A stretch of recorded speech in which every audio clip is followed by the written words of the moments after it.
శ్రీమాత్రే నమః. దీపారాధన చేసిన తర్వాత దీపారాధన వెలుగుతూ ఉండగా తలుపులు వేసుకుని బయటకు వెళ్ళకూడదట కదా, అలా వెళ్తే పూజ చేసిన ఫలితం ఉండదట కదా అని చెప్పి నాకు నిన్న కామెంట్లో అడిగారు.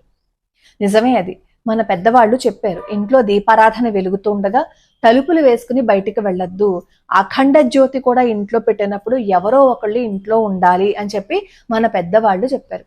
ఒకవేళ మీరు బయటకు వెళ్ళవలసి వస్తే దీపారాధన వెలుగుతున్న సమయంలో ఎవరో ఒకరిని తెచ్చి ఇంట్లో కూర్చోపెట్టండి, అప్పుడు మీరు వెళ్ళి రండి అని చెప్పి మన పెద్దవాళ్ళు చెప్పారు. అది తప్పు అని ఎందుకు చెప్పారు అంటే, ఒకటి ఆలోచించండి. మన పెద్దవాళ్ళు మీరు దీపారాధన వెలుగుతూ ఉండగా తలుపులు వేసేస్తే ప్రమాదాలు జరుగుతాయి అని అన్నాము అని అనుకోండి, అస్సలు పట్టించుకోరు. అక్కడ తప్పు అని అన్నాం కాబట్టి అమ్మో తప్పు అనమాట, మనం చేసిన పూజకి ఫలితం ఉండదన్నమాట అని చెప్పి అప్పుడు ఆలోచిస్తాం.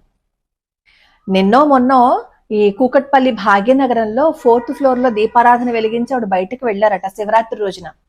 అలా వెళ్తే ఆ ఫ్లాట్ అంతా మంటల్లో దగ్ధమైపోతుంది. అలాంటి ఇన్సిడెంట్ మొన్న జరిగిందే కాదు, చాలా మనకి వార్తల్లో వచ్చాయి. వెంటనే అంటాం, ఆ దేవుడి కోసం పూజ చేస్తే దేవుడే ఎలా చేస్తాడా, దేవుడికి కనీసం దయ లేదా, అనుగ్రహాన్ని చూపించక్కర్లేదా, ఎవరి కోసం చేసాం పూజ అంటాం. నిజంగా ఆలోచించండి, మనం ఎవరి కోసం చేస్తున్నాం పూజ? భగవంతుడి కోసమా? ఆయన కోరికలు తీర్చడం కోసం మనం పూజ చేస్తున్నామా? మన కోరికలు తీర్చుకోవటం కోసమే కదా మనం పూజ చేస్తున్నాం.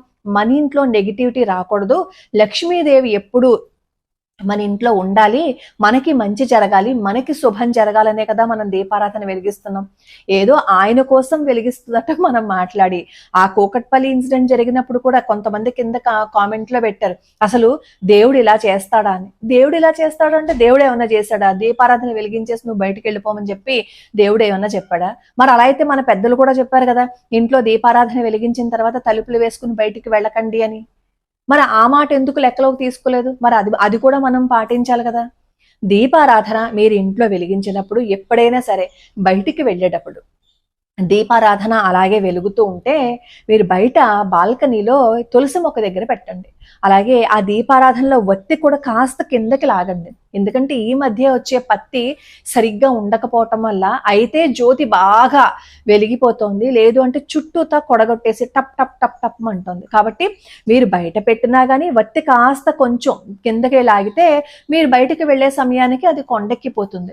తెలుస్తుంది కదా, కనీసం ఒక 10 నిమిషాల ముందైనా సరే బయటకు వెళ్లాల్సి వస్తుందని.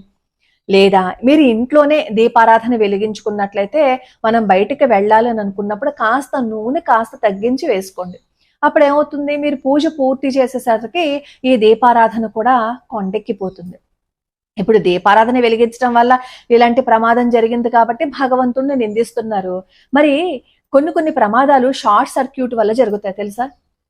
కొంతమంది ఈ ప్లగ్ సాకెట్స్ ని ఈ బోర్డుకి పెట్టేసి వెళ్ళిపోతారు. అది మొబైల్ ఛార్జెస్ కానీ ఏదైనా సరే పెట్టేసి వెళ్ళిపోతారు. కొంతమంది గ్యాస్ సిలిండర్లు ఆఫ్ చేయకుండా వెళ్ళిన వాళ్ళ ఇళ్లలో కూడా ప్రమాదాలు జరిగిన సంఘటనలు మనం చాలా చూసాం కదా.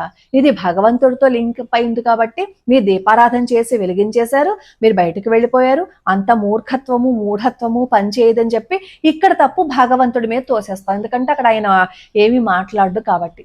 మరి మిగతా చోట్ల జరిగిన ఆ తప్పులకి ఆ ప్రమాదాలకి ఎవరి మీద తోస్తాం చెప్పండి? ముందు మన జాగ్రత్త మనం తీసుకోవాలి.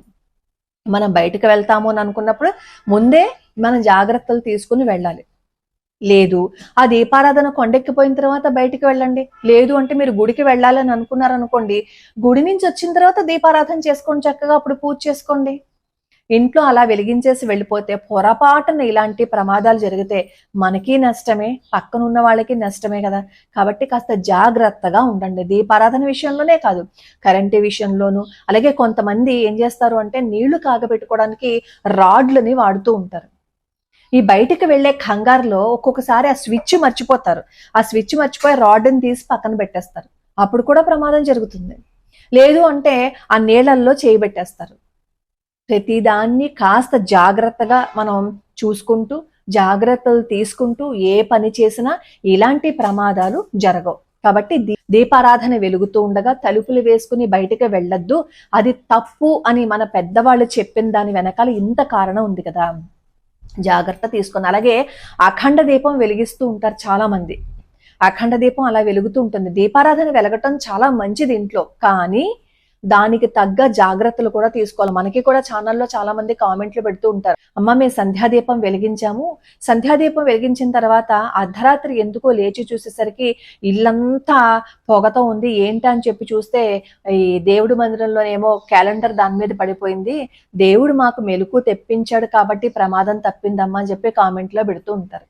దీపారాధన విషయంలోనూ కరెంటు విషయంలోనూ జాగ్రత్త తీసుకోవాలి. అసలు ఏ విషయంలో అయినా సరే జాగ్రత్త తీసుకోవాలి.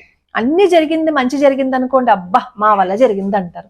ఏదైనా అటు పోయి ఇటు వచ్చింది అనుకోండి, నెపాన్ని భగవంతుడి మీద తోసేస్తారు. ఒకటి ఈ నష్టము వస్తుంది మన అజాగ్రత్త వల్ల, భగవత్ నింద చేసిన పాపం కూడా మన మీదే వస్తుంది. కాబట్టి కాస్త జాగ్రత్తగా ఉండండి. ఒకవేళ మీరు అర్జెంటుగా బయటికి వెళ్ళాలి, దీపారాధన చేసే సమయం లేదు అని అనుకోండి, ఒక అగరబత్తి వెలిగించేసి దేవుడి దగ్గర పెట్టేసి ఒకసారి నమస్కారం పెట్టండి, అయ్యా నీకు తెలుసు కదా నేను బయటికి వెళ్తున్నాను, నేను మళ్ళీ వచ్చిన తర్వాత దీపారాధన చేసుకుంటానని చెప్పి మీరు చెప్పుకుని వెళ్ళండి, తప్పేం లేదు కదా, భగవంతుడేం కొట్టాడు కదా.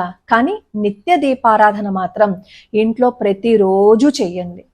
ప్రతిరోజు ఏ ఇంట్లో అయితే దీపారాధన వెలుగుతూ ఉంటుందో ఆ ఇల్లు లక్ష్మీ నిలయమై ఉంటుంది. దీపారాధన భగవంతుడి దగ్గర మాత్రమే కాదు, మనసులో కూడా జ్యోతిని వెలిగించుకోవాలి. ఆ జ్యోతిని వెలిగించుకుని మనలో ఉన్న కామ క్రోధ మోహ మదమాశ్చర్యాలని కాల్చేస్తే భగవంతుడి